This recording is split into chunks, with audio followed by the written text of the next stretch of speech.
Well, hi folks. As the title of the video suggests, it's time for Alice to get new shoes. So I'm doing the tire replacement that I told you about. As I said in a previous video, my wife got me a set of front tires for the Allis-Chalmers D14. And as you can see, I've already gotten one put on, but I'll walk you through the second one so you can kind of get a feel for this. I didn't think I needed to show you both of them. And as you can see, the tire that I took off was essentially bald, so it was time to replace these. So first step is to jack up the front axle here, and then I got to pull the bolts, the lug bolts. This has not lug nuts but lug bolts in it, these tires. And for that, I'll give you another look here, another Christmas present. Didn't mean to push the trigger. My wife got me a gift card for Lowe's, and I went in and lo and behold, these electric impact wrenches were on sale. This one is pretty heavy duty for the price.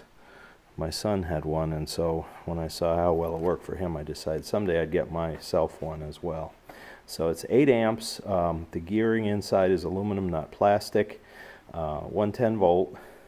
And it comes with 8 impact sockets, both a mixture of both English and metric. So you should have all the sizes you need for any kind of tire work that you might want to do. I like the idea of an electric one as opposed to the pneumatic air ones, just because in some projects, if all I have to do is pull off a tire, or if I'm rotating tires, then I don't have to get the air compressor all set up and wait until it fills with air. All I have to do is plug it in. Now I use some air here to pump up these tires, but they're small tires, so I don't need the big air compressor. I'm just using my little nailing gun one here that gives me plenty of air to do it. So we'll get to that in a bit. But the other tools, of course, I have my breaker bar there should I need it to both loosen and snug up the lug bolts. I've got the tire spoons here, the bars to pull the tire off the rim.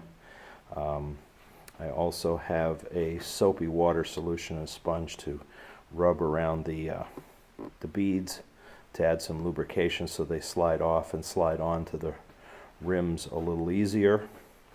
Of course, air chuck and tire pressure gauge, and then also the 2 little things, my valve stem extractor to take the valve stem out, and this is for the stem on the tube to pull it through the rim and help hold it in place while I'm positioning the tube in the tire. So we'll get to that when we show you that stage of the operation, but we're going to finish off this much needed new set of tires for this tractor. So hopefully we get a snowstorm, I'll have very good tread. Again, if you look at the difference here, you can see here this is almost smooth. There's almost nothing. And the brand new ones, well, you can see the depth there. They've got good tread on them, and they'll dig into the snow or the mud or wherever you're going. They work on the highway and the fields. So, and again, as I said in my previous video, my Christmas in the country video, these were only, let's say they're around $50 a piece from Amazon, and UPS delivered them, so you can't complain about that. They're a Carlisle brand. They're a 6-ply tire, and as it says on the tire, made in the USA. So you can't beat that combination. So this size for the Alice is a 550/16 for these front wheels. Obviously different tractors are going to vary, but that's the size that it takes for this one. And they are tubed tires. I had tubes in them. The tubes that are in them are in pretty good shape. I think the one was patched once. I did a repair video on that, but the other one was also new because I had replaced one of the other old tubes. Between these tires, I think I had 3 flats already, just because of the fact that there's not much tread there, not much rubber depth, so it's easier for thorns or sticks to go through. So and that's what it was. I didn't catch a nail or anything like that. So we're going to put something better on there, hopefully, and eliminate that kind of stuff so I can get into where I need to get into with the brush hog without worrying about flats. So hang in there. We'll be back with the next phase of this. First thing is to jack this up and get the tire off. So that's what we'll do first. All right, tire is off, stem is out, air is out of the tube. So now, basically, first thing is to break the top bead here, that it'll push down off of the rim, and then we'll flip the tire over, break the back bead, so that releases from the back side of the rim, and then turn it back over, begin to pry the bead over the top of the rim here, the top bead, and then you can pull the inner tube out, and then it's relatively simple to get the back bead off, usually from the tire as well. Everything's coming up, nothing's going down over the back bead, everything's coming up through the top bead. So that's our next move. I'll take a little bit of that soapy water and smear it right around the edge where the bead touches the rim to kind of make it a little slippery. Hopefully it'll help it to release a little easier. And then it will certainly help to pry it up over when we get to that stage. So that's what's next. We'll come back to you when the tire is off the rim and we're ready to put the new one on.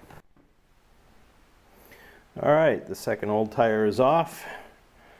There's the pair. So now it's time to put the new one on. We do this with the rim facing upwards like this, and then we will put the bottom bead on, pushing this tire down from the top. Put the bottom bead over the top rim. I'm going to put more of the soapy water, of course, around the bead so it'll slide on a little easier. And then once the bottom one is on, then the tube goes in, and we'll come back to you at that stage. So let me get this started. It shouldn't go too hard to put back together. The other one wasn't too bad, so I'm assuming this one won't be. Oh, by the way, folks, I forgot to say Happy New Year to everybody. This is the first video I've done in the new year. So I hope you had a great new year and you're ready to have a wonderful 2019. And life in the country will hopefully be good this year. All right, let's get this tire. All right, so what we've got here is the bottom bead went over the top rim. So that's on the rim. And then I've got the tube laying on top of the tire. Now, what I'm going to do is kind of lift up on the tire on the rim. Remember, the top bead is still loose. And then I'm going to tuck the inner tube in around the tire.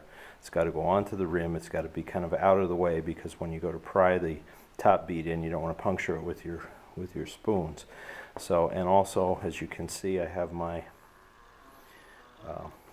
my stem puller in place to, as I tuck it in, I'll pull that through. That'll guide the stem through the hole in the rim so that it's at the right place, it's not bunched or anything, and that it'll seat properly so that there are no folds in it or possible friction damage, whatever, over time. And it'll make it simple to add air because the stem is sticking out the way it should be. So that's part of the process. So I'll come back to you as soon as the tube is in and the top bead is on, and we'll air it up, and then I'll show you putting it back on. So, okay, as you can see, we're all put back together and aired up, and I have the lug nuts just threaded in with my hand. I'll give you a quick look, see if I can do this one-handed. I don't know, this is a pretty hefty lug or impact wrench to try to do this one-handed. But as you can see, it does work. Again, when I put them on, I star across rather than right next to one another. That way I know it's going on even. That's a standard tire practice when you're changing tires, is you put the lug nuts on in a star pattern rather than consecutively. Whoops, well, that's what I get for going one-handed. All right, I'm going to finish tightening these up. I'll snug them up with the breaker bar when I put some weight on this, and then our project will be done. I'll come back with a wrap-up shortly. Well, okay, there you go. I'm losing my battery, so I don't know how much time I have, but this wraps up this video.